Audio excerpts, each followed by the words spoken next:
សួស្តីអ្នកទាំងអស់គ្នាថ្ងៃនេះគឺខ្ញុំមាននៅคลิปវីដេអូមួយដែលមានចំណងជើងថាស្ដេចព្រៃភ្នំអរ៉ាល់ដែលចាស់តែងតែនិយាយថាបើដើរជួបវាដល់ចៃដន្យហើយគឺពុំអាចមានជីវិតវិលត្រឡប់មកវិញបានទេសាច់រឿងនេះគឺខ្ញុំបានដកស្រង់ចេញពីអ៊ំស្រីម្នាក់ដែលមានអាយុ90ឆ្នាំដែលគាត់រស់នៅខាងស្រុកអរ៉ាល់នឹងផ្ទាល់អញ្ចឹងចង់ដឹងសាច់រឿងទៅជាយ៉ាងណាតោះទៅតាមដានជាមួយខ្ញុំទាំងអស់គ្នាដើមសាច់រឿងដំបូងនោះគឺខ្ញុំនិងមិត្តសម្លាញ់ខ្ញុំចំនួន3នាក់ដែលម្នាក់ឈ្មោះភីរៈហើយម្នាក់ទៀតឈ្មោះសៀនក្រោយពីប្រឡងចប់នាទី12ពួកយើងក៏បានមានគម្រោងទៅបោះតង់នៅភ្នំអរ៉ាល់ចំនួន3ថ្ងៃហើយក្រោយពីនិយាយគ្នារួចហើយពួកយើងក៏សម្រេចថាចេញទៅព្រឹកស្អែក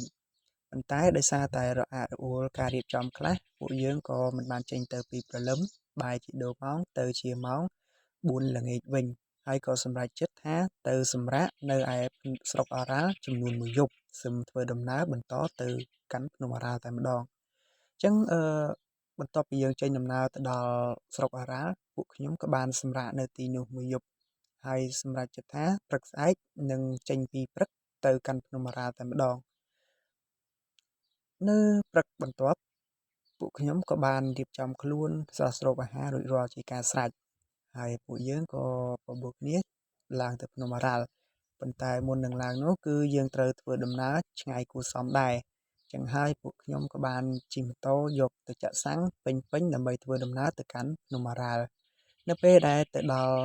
ក្បែរផ្លូវដែលគេថាឡើងទៅភ្នំអរ៉ាល់ដោយសារតែពួកខ្ញុំទាំង3នាក់គឺអត់ស្គាល់ផ្លូវច្បាស់ដែរទេ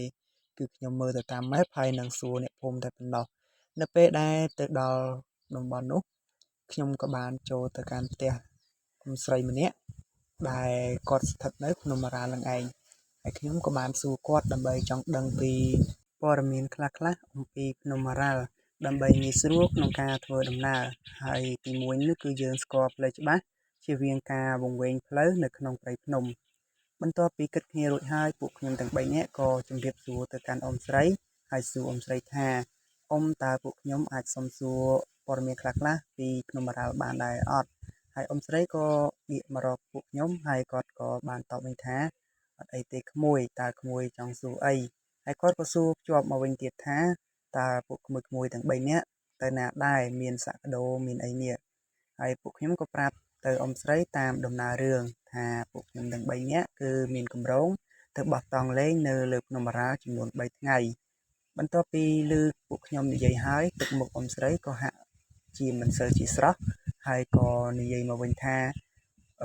ពួកក្មួយទៅតែ3នាក់ទេមែនហើយខ្ញុំក៏ឆ្លើយថាបាទតែ3នាក់ទេអ៊ំដល់ពេលចឹងទៅគាត់ក៏និយាយថាមិនល្អទេក្មួយ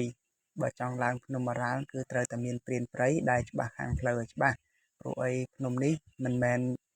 ជាភ្នំដែលដូចអ្វីដែលក្មួយគិតថាសប្បាយនោះទេគឺវាបង្កប់នៅរឿងអាថ៌កំបាំងចម្លែកជាច្រើនហើយខ្ញុំក៏សួរទៀតថាតើអាថ៌កំបាំងអ្វីដែរអ៊ំហើយអ៊ំក៏បាននិយាយតទៅទៀតថាក្មួយដឹងទេកាលពីសម័យប៉ុលពតគឺអ៊ំស្រីនិងប្តីរបស់អ៊ំគឺបានភៀសខ្លួនមកកាន់តំបន់អរ៉ាល់នេះដើម្បីគេចខ្លួនពីរបបបល្ល័ង្កពូជសាសន៍ដែលមានគ្នាចំនួន7នាក់ហើយអ៊ំស្រីក៏បន្តទៀតថាអ៊ំមករស់នៅទីនេះគឺជិត50ឆ្នាំហើយគឺអ៊ំដឹងច្បាស់ណាស់អំពីភ្នំនេះគឺវាមិនល្អដោយដែលអ្វីដែលពួកក្មួយគិតថាសប្បាយនោះទេភ្នំនេះគឺបានបង្កប់នូវអាថ៌កំបាំងជាច្រើនហើយក៏សម្បូរទៅដោយសត្វកាចសាហាវហើយគាត់ក៏បានបញ្ជាក់ទៀតថាប្តីរបស់គាត់គឺជាព្រានព្រៃម្នាក់នៅភ្នំអរ៉ាល់នេះដែលបានស្លាប់បន្ទាប់ពីប្តីរបស់គាត់បានឡើងទៅបរបាញ់សត្វជាមួយនឹងព្រានដតីទៀតនៅលើភ្នំនោះហើយគាត់ក៏បាននិយាយទៀតថានៅលើភ្នំនោះគឺមាននៅស្ដេចព្រៃឬក៏ហៅថាពស់ត្បាល់ដែលគេនៅតែជឿថាវាមិនទាន់ផុតពូជនោះទេវានៅតែមានគ្រាន់តែវានៅសំងំលាក់ខ្លួនមិនឲ្យមនុស្សឃើញតែប៉ុណ្ណោះកាលនោះគឺប្តីរបស់គាត់បានបរបាញ់ចូលទៅដល់តំបន់ដែលពួកវាកំពុងរស់នៅដែលធ្វើឲ្យពួកវាមានការវាយប្រហារទៅលើព្រានដតីរួមទាំងប្តីរបស់គាត់ផងដែរហើយក៏បណ្ដាលឲ្យប្តីរបស់គាត់បានស្លាប់នៅក្នុងពេលនោះនៅសល់តែអ៊ំឈឿនម្នាក់ដែលគាត់ជាព្រានព្រៃចំណាស់ដែលដឹងភូមិសាស្ត្រច្បាស់លាស់ពីតំបន់នោះហើយក៏បានរួចរានមានជីវិតមកដល់សព្វថ្ងៃហើយគាត់និយាយដែរថា ពស់ត្បាល់គឺជាសត្វពស់ដែលមានភាពកាចសាហាវខ្លាំងហើយបើនិយាយពីទំហំរបស់វាវិញគឺវាមានទំហំធំខ្លាំងណាស់គឺសឹងតែអាចនិយាយបានថាវាមានទំហំប៉ុនដើមដូងដើមត្នោតឯណោះហើយចាស់សម័យបុរាណតែងតែនិយាយតគ្នាថាបើដើរជួបវាដោយចៃដន្យហើយគឺពិតណាស់មិនអាចគេចខ្លួនពីការប្រមាញ់របស់វាបានឡើយមានតែ2 ទៅ 3% ប៉ុណ្ណោះដែលអាចមានជីវិតត្រឡប់មកវិញបានហើយពស់ត្បាល់វាមានសម្បុរខ្មៅរលើបភ្នែកក្រហមត្នោតធំដែលបន្លំនឹងភក់បាតបឹងឬស្ទឹងនៅក្នុងព្រៃជ្រៅនាសម័យនោះអ្នកដើរព្រៃក៏ដូចជាអំជឿនផ្ទាល់គឺមានការប្រុងប្រយ័ត្នខ្លាំងណាស់ព្រោះបើដើរចូលទៅក្នុងតំបន់វាដោយមិនដឹងខ្លួនហើយគឺមិនអាចមានជីវិតត្រឡប់មកវិញបានទេហើយគាត់បានបញ្ជាក់ទៀតថាកន្លែងដែលពស់ត្បាល់រស់នៅគឺងាយស្រួលក្នុងការសម្គាល់ទេគឺថាដើមឈើមួយទ្រុបឬក៏តំបន់មួយកន្លែងដែលមានដើមឈើជ្រុះស្លឹកអស់ហើយសណ្ឋានដីខាងក្រោមវិញគឺមានលក្ខណៈរលីងហើយស្ថិតនៅក្បែរបឹងឬត្រពាំងដែលមានស្ថានភាពស្ងាត់ជ្រងំពុំមានសត្វព្រៃណាហ៊ានទៅក្បែរឡើយហើយបើដើរសុកស្រាប់តែឆ្កែឬក៏ស្រណក់ដែលទៅជាមួយយើងនោះមានការផ្អើលរត់ត្រឡប់ក្រោយច្បាស់ណាស់ថាតំបន់នោះជាតំបន់ដែលពស់ត្បាល់កំពុងរស់នៅហើយដូច្នេះគេត្រូវគេចខ្លួនពីតំបន់នោះឲ្យបានរហ័សតាមដែលអាចធ្វើទៅបានហើយគេត្រូវបោះចោលសម្ភារៈមួយចំនួនដូចជាក្រមាឬក៏អាវជាដើមដើម្បីកុំឲ្យពស់ត្បាល់ដេញតាមក្លិនដែលជាប់នឹងក្រមាឬអាវនោះព្រោះពួកវាជាសត្វដឹងក្លិនណាស់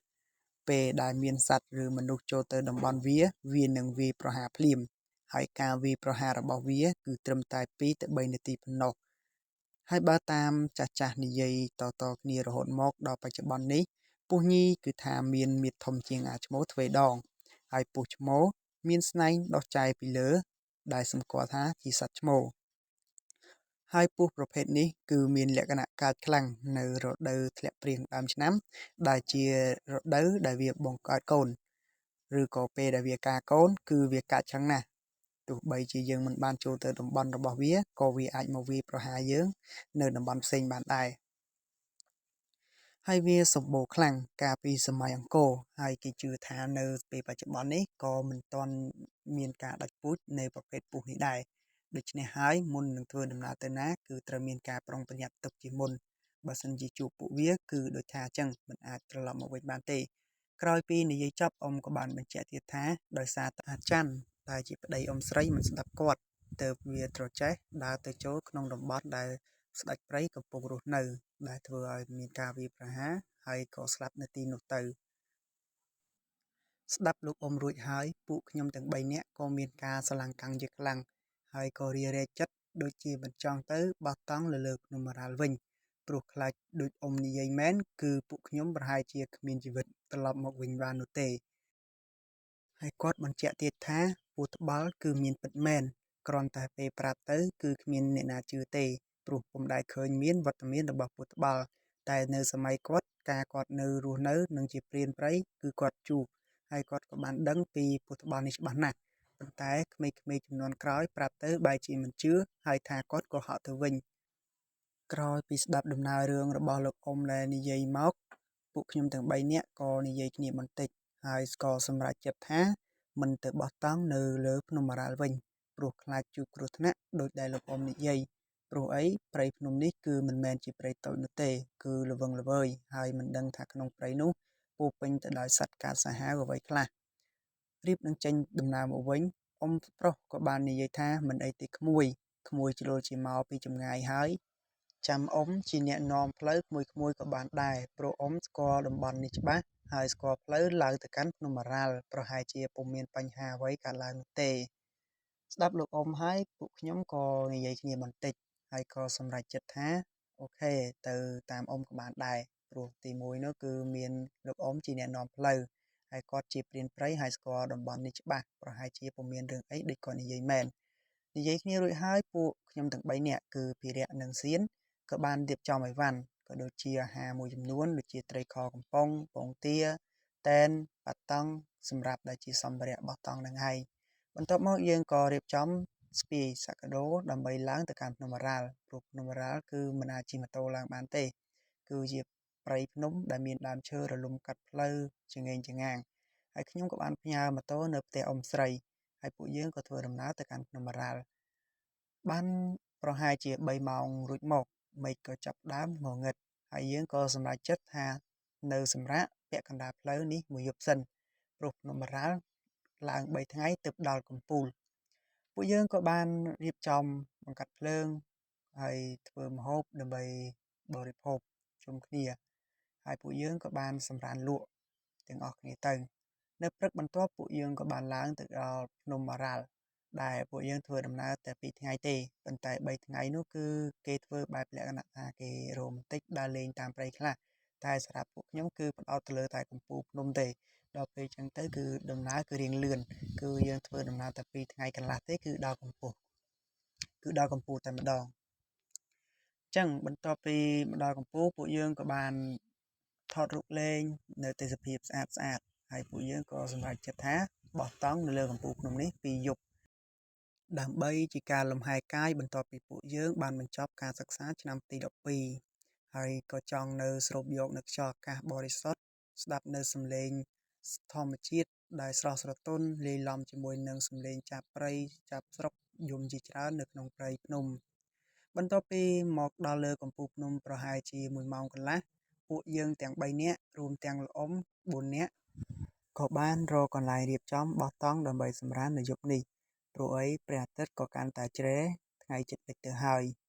បន្ទាប់ពីរៀបចំកន្លែងបោះតង់និងស្នាក់នៅរួចមកពួកយើងក៏បានបង្កាត់ភ្លើងចម្អិនអាហារនិងបរិភោគជុំគ្នាហើយក៏បានឆ្លៀតពេលសួររឿងរ៉ាវក៏ដូចជានិយាយប្រាជ្ញលេងជាមួយនឹងអ៊ំប្រុសជាច្រើនហូរហែនៅយប់ដំបូងនោះគឺពួកយើងពិតជាមានការសប្បាយនិងរីករាយខ្លាំងមែនទែននៅអារម្មណ៍នៅក្នុងធម្មជាតិដែលពោរពេញទៅដោយខ្យល់បរិសុទ្ធហើយទេសភាពក៏ស្រស់ត្រកាលទៀតផងនោះគឺថាទទួលបានអារម្មណ៍មួយដែលល្អស្រស់ស្រាយខ្លាំងមែនទែនបន្ទាប់ពីនិយាយគ្នានិងប្រែកគ្នាមួយស្របក់ធំទល់ម៉ោង11យប់មកពួកយើងក៏បាននាំគ្នាសម្រានលំលក់ទៅលុះព្រឹកបន្ទាប់ពួកយើងក៏បានធ្វើដំណើរចុះទៅកាន់ជម្រាលភ្នំដើម្បីដើរកម្សាន្តព្រៃលេងនិងរកផ្លែឈើដើម្បីញ៉ាំផងនៅពេលនោះគឺថាមានរឿងដ៏ចម្លែកមួយគឺកើតឡើងគឺពួកយើងបានប្រទះឃើញនៅសាកសពរបស់សត្វជ្រូកព្រៃមួយក្បាលដែលបានដេកងាប់នៅនឹងមាត់ស្ទឹងដែលមានសភាពរុយរោមក៏អ៊ូហើយស្អុយដែលមើលទៅហាក់បីដូចជាកំអែលរបស់សត្វអ្វីម្យ៉ាងពេលនោះលោកអ៊ំឈឿនក៏បាននិយាយមកកាន់ពួកខ្ញុំថាកុំឲ្យភ័យខ្លាចអីប្រហែលជាកំអាករបស់សត្វអ្វីម្យ៉ាងដែលវាឃ្លាក់ចោលនៅទីនេះហើយគាត់ក៏នាំពួកខ្ញុំបន្តដំណើរទៅមុខទៀតលុះទៅដល់មុខប្រហែលជា200-300ម៉ែត្រក៏មាននៅអាងទឹកមួយថ្នាក់ដែលទឹកធ្លាក់ពីលើភ្នំមកហើយមានក្លុកមួយហ្នឹងគឺអាចឲ្យពួកយើងងូតទឹកបានបន្ទាប់ពីពួកយើងងូតទឹកនិងជំរះខ្លួនរួចមកពួកយើងទាំង3នាក់រួមទាំងលោកអ៊ំក៏បានត្រឡប់មកកាន់កន្លែងដែលយើងបោះតង់វិញហើយក៏បានធ្វើម្ហូបដាំបាយនិងបរិភោគជុំគ្នាហើយថ្ងៃក៏ចេះតែជ្រេប្រហែលជាម៉ោង2រសៀលហើយខ្ញុំក៏បានដើរទៅរកអុសជាមួយនឹងភិរៈទៅតែ2នាក់ទេហើយនៅពេលនោះគឺពួកយើងភ័យខ្លាំងណាស់គឺពួកយើងបានប្រទះឃើញនៅសំណក់ពស់មួយដ៏ធំគឺសឹងថាប៉ិនខ្លួនមនុស្សយើងទៅហើយសំណក់នោះមិនដឹងថាជាសំណក់ពស់អ្វីហើយខ្ញុំក៏បានយករឿងនេះទៅប្រាប់លោកអ៊ំជឿនលោកអ៊ំជឿនក៏បាននិយាយខ្សឹបបតិតិថាពួកយើងប្រហែលជាមិនអាចស្នាក់នៅទីនេះមួយយប់ទៀតទេគឺយើងត្រូវធ្វើដំណើរទៅវិញទាំងយប់នេះឯងខ្ញុំលើហើយក៏មានអារម្មណ៍ថាព្រឺសម្បុរនៅពាក្យសម្ដីដែលលោកអ៊ំនិយាយព្រោះមុននឹងឡើងមកភ្នំអរ៉ាល់នេះគឺលោកអ៊ំគឺបាននិយាយរឿងរ៉ាវពូត្បល់រួចមួយសារមកហើយខ្ញុំក៏គិតដល់សាច់រឿងដែលគាត់និយាយភ្លាមស្ដាប់ចប់ពួកខ្ញុំក៏មិនមាត់អ្វីច្រើនក៏ចាប់ផ្ដើមរៀបចំអីវ៉ាន់និងសាក់ដូបាត់តែនហើយផ្ដល់សំណែនទៅដល់ម្ចាស់ព្រៃភ្នំនោះហើយពួកយើងក៏បានចុះមកវិញជាមួយនឹងលោកអ៊ំជឿនលុះមកដល់ពាក់កណ្ដាលភ្នំពួកយើងក៏បានឮសំឡេងសត្វអ្វីម្យ៉ាង ដែលស្រែកសឹងតែរំពងព្រៃនៅលើកំពូលភ្នំដែលតំបន់ដែលពួកខ្ញុំបានបោះតង់មុននោះពួកយើងពិតជាព្រឺក្បាលខ្លាំងមែនទែនបន្ទាប់ពីឮសំឡេងមួយនោះគឺសំឡេងមនុស្សគឺច្បាស់ណាស់ជាសំឡេងសត្វដែលមានខ្លួនទំហំធំហើយលោកអ៊ំជឿនក៏គាត់និយាយថាប្រញាប់ឡើងនៅយូរមិនបានទេគឺត្រូវតែទៅដល់ផ្ទះឲ្យបានមុននេះបន្តិចហើយខ្ញុំក៏ចាប់ផ្ដើមមានអារម្មណ៍ថាភ័យខ្លាចហើយពេលនោះក៏ភីរៈដែលជាមិត្តភក្តិរបស់ខ្ញុំនោះក៏ត្រូវបានសត្វទាកដែលដូចជាសត្វឆ្លើអញ្ចឹងបានទាញជើងរបស់គាត់ហើយឡើងឈាមដាក់តែម្ដងហើយខ្ញុំក៏បានហែកអាវរបស់ខ្ញុំយកទៅរុំឲ្យយើងធ្វើដំណើរលុះទល់ភ្លឺក៏ឃើញថាយើងជិតមកដល់តំបន់ដែលជិតដល់ភូមិដែរហើយគឺនៅសល់ប្រហែលជា2ទៅ3គីឡូទៀតគឺយើងមកដល់ផ្ទះដែលយើងរបស់អ៊ំស្រីហើយឬក៏ជាផ្ទះអ៊ំស្រីហ្នឹងអញ្ចឹងពួកយើងក៏បានឈប់សម្រាកបន្តិចជាមួយនឹងអារម្មណ៍ភ័យខ្លាចតាំងពីយប់នោះមកផងហើយបន្ទាប់មកពួកយើងក៏បានស្រស់ស្រូបអាហារពេលព្រឹករួចក៏បន្តដំណើរចុះពីភ្នំមកលុះមកដល់កន្លែងផ្ទះលោកអ៊ំស្រីវិញពួកយើងក៏រៀងធូរចិត្តបន្តិចដែរព្រោះមានអារម្មណ៍ថាគឺរួចផុតពីគ្រោះថ្នាក់ហើយបន្ទាប់ពីមកដល់ផ្ទះលោកអ៊ំស្រីលោកអ៊ំជឿនក៏បានលន់មាត់ប្រាប់មកពួកខ្ញុំថាអូនដឹងទេសំឡេងនោះហើយគឺជាសំឡេងរបស់ពស់ត្បាល់យើងចូលទៅដល់តំបន់វាហើយសំណាងហើយដែលពួកវាមិនដឹងក្លិនយើងហើយមិនទិញតាមយើងបើដេញតាមវិញប្រហែលជាគ្មានជីវិតមកដល់ទីនេះទេ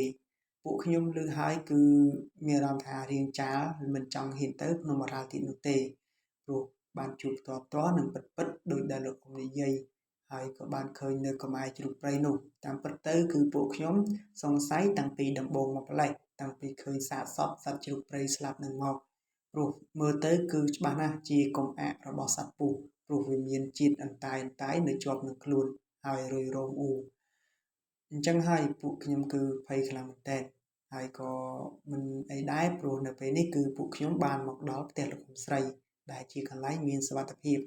បន្ទាប់ពីនោះមកខ្ញុំក៏បានជូនសគុណទៅដល់អ៊ំជឿនចំនួន 10,000 រៀល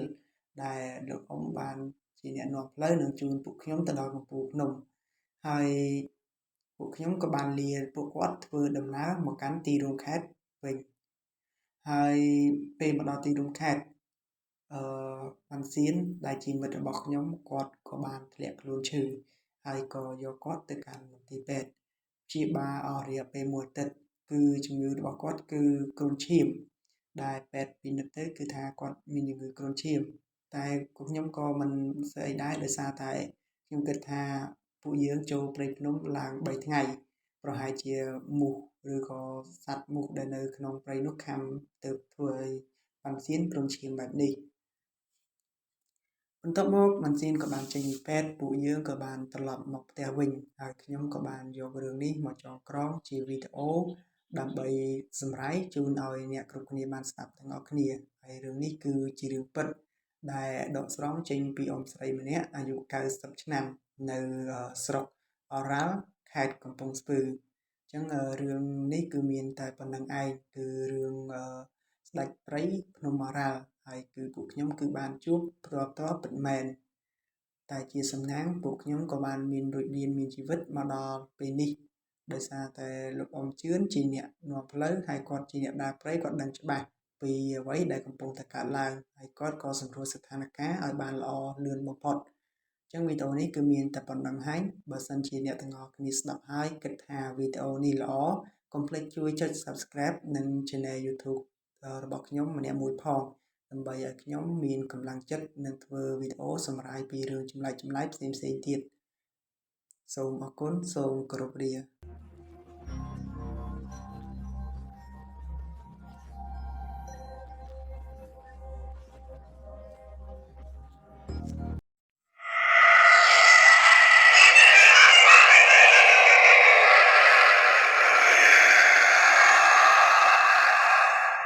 សួស្តីអ្នកទាំងអស់គ្នាជួបជាមួយខ្ញុំវីរៈទៀតហើយថ្ងៃនេះខ្ញុំបាទនឹងលើកយកនៅរឿងដ៏រន្ធត់មួយមកសង្ខេបនិងនិយាយជូនប្រិយមិត្តទាំងអស់គ្នាស្ដាប់ ដែលរឿងនោះមានចំណងជើងថាម្រេចគង្វាលស៊ីមនុស្សចង់ដឹងសាច់រឿងទៅជាយ៉ាងណាតោះតាមដានទស្សនានិងស្ដាប់ដូចតទៅរឿងម្រេចគង្វាលស៊ីសាច់មនុស្សគឺជារឿងព្រេងនិទានបែបភ័យរន្ធត់និងផានិភ័យដែលតំណាលពីជំនឿបុរាណខ្មែរអំពីពួកម្រេចគង្វាលប៉ុន្តែលើកនេះពួកគេមិនមែនជាអ្នកថែរក្សាព្រៃព្រឹក្សាឬជួយមនុស្សដូចសពមួយដងឡើយសូមអញ្ជើញរីករាយស្ដាប់សាច់រឿងទាំងស្រុងដូចតទៅកាលពីយូរលង់ណាស់មកហើយមានភូមិដាច់ស្រយាលមួយឈ្មោះថាភូមិមណ្ដងខ្សាច់ភូមិនេះស្ថិតនៅក្បែរជើងភ្នំមួយដែលហ៊ុំព័ទ្ធទៅដោយព្រៃក្រាស់ស្មឹក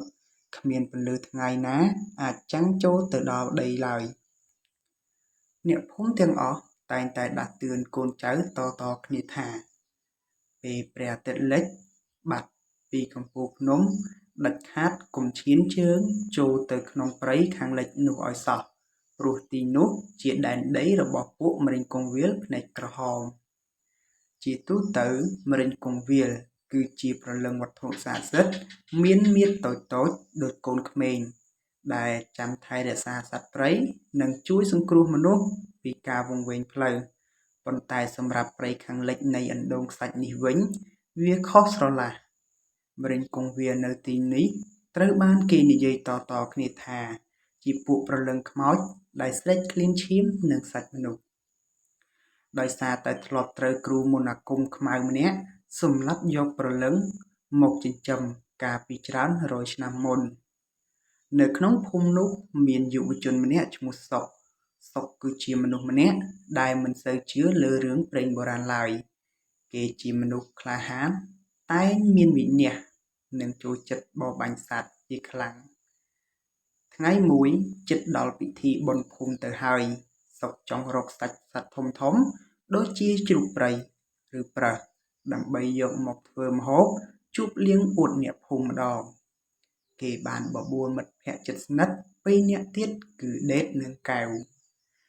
ចូលទៅបរបាញ់សត្វដេតនិងកែវមានការរារែកយ៉ាងខ្លាំងពេលឃើញសុកដើរសំដៅទៅព្រៃខាងលិចដេតអាសុកឯងភ្លេចបំរាមចាស់ហើយមែនទេព្រៃនោះគ្រោះថ្នាក់ណាស់ត្រឡប់ទៅវិញទៅសុកឆ្លើយពួកឯងខ្លាចរឿងអរូបីអត់ប្រយោជន៍នឹងមែនសត្វធំសម្បូរតែនៅក្នុងព្រៃខាងលិចនឹងឯងបើខ្លាចក៏ត្រឡប់ទៅវិញតែពីរនាក់ទៅឬដូច្នេះហើយដោយសារតែការស្រឡាញ់មិត្តភក្តិនិងមិនចង់ឲ្យសុកមើលងាយថាជាក្មេងកំសាកដេតនិងកៅក៏សម្រេចចិត្តដើរតាមសុកចូលទៅក្នុងព្រៃជ្រៅនោះប្លែកខុសពីសពមួយដងពេលដើរចូលទៅដល់ក្នុងព្រៃជ្រៅពួកគេមិនបានជួបសត្វព្រៃសូម្បីតែមួយក្បាលបរិយាកាសប្រែជាស្ងាត់ជ្រងំខ្យល់បក់មកម្ដងត្រជាក់ដល់ឆ្អឹងខ្នងមិនយូរប៉ុន្មានព្រះអាទិត្យក៏ចាប់ផ្ដើមលិចបាត់ពន្លឺងងឹតបានគ្របដណ្ដប់ព្រៃទាំងមូលពេលដែលពួកគេរៀបនឹងរកកន្លែងសម្រាកសំឡេងមួយក៏បន្លឺឡើង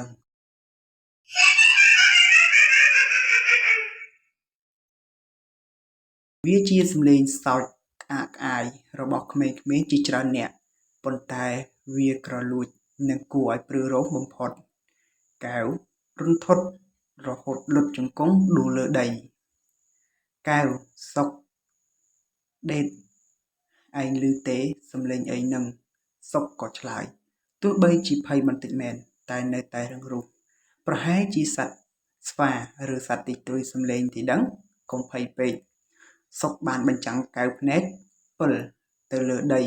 ស្លុតចិត្តជាខ្លាំងព្រោះនៅលើដីខ្សាច់មានដានជើងតូចដូចជាដានជើងក្មេងរាប់រយដានដើរព័ទ្ធជុំវិញពួកគេទាំង3នាក់អ្វីដែលគួរឲ្យខ្លាចនោះគឺដានជើងទាំងនោះមិនមែនដើរមកពីចម្ងាយទេគឺវាកំពុងតែលេចឡើងម្ដងមួយ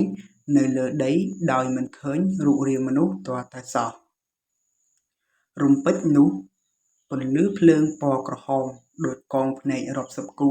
បានលេចឡើងនៅលើមែកឈើពួកវាបានចាប់ផ្ដើមលោតចុះមកដីម្ដងមួយ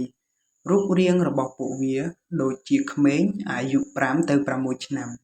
តែមានស្បែកប្រហោងប្រផេះក្រៀមក្រោះស្បែកក្រហមឆ្អៅដូចឈាមនិងមានធ្មេញស្រួចដូចធ្មេញត្រីឆ្លាមពួកវាគឺម្រៀងគង្វាស៊ីសាច់មនុស្សសុកក៏ថារត់ស្រែកឡើងយ៉ាងខ្លាំងអ្នកទាំងបីរត់បាតជើងបុកដីមិនគិតទិសដៅតំបន់ឡើយប៉ុន្តែពួកម្រេងគង្វានោះមានល្បឿនលឿនណាស់ពួកវាហោះហើរនិងរត់កាត់មែកឈើដោយសត្វស្វាកែវដែលរត់នៅក្រោយគេបែរជាទាក់ជើងនឹងវល្លិឈើដួលប្រប៉ោយនៅលើដីភ្លាមនោះពួកម្រេងគង្វារាប់សិបក្បាលបានស្ទុះទៅរុំក្រញ៉ៅនិងខំហែកសាច់កែវទាំងរស់សំឡេងស្រែកដ៏ឈឺចាប់របស់កែវលាន់ឮពេញព្រៃមុននឹងស្ងាត់បាត់ទៅវិញដោយបន្សល់ទុកតែសំឡេងគង់ជ្រាមខំទំពាសាច់និងឆ្អឹងយ៉ាងគួរឲ្យរន្ធត់សុកនិងដេតមិនហ៊ានងាកក្រោយមើលឡើយពួកគេរត់រហូតដល់អស់កម្លាំងហើយបានទៅពួននៅក្នុងរន្ធឈើមួយធំនៅក្នុងរន្ធឈើដ៏ងងឹតសុកនិងដេតដកដង្ហើមញាប់ញ័រទឹកភ្នែកហូរព្រោះការបាត់បង់មិត្តភក្តិនិងភាពភ័យខ្លាចជាពន់ពេកមិនយូរប៉ុន្មានសំឡេងរបស់កែវក៏ពន្លឺឡើងពីក្រោយដើមឈើសំឡេងកែវ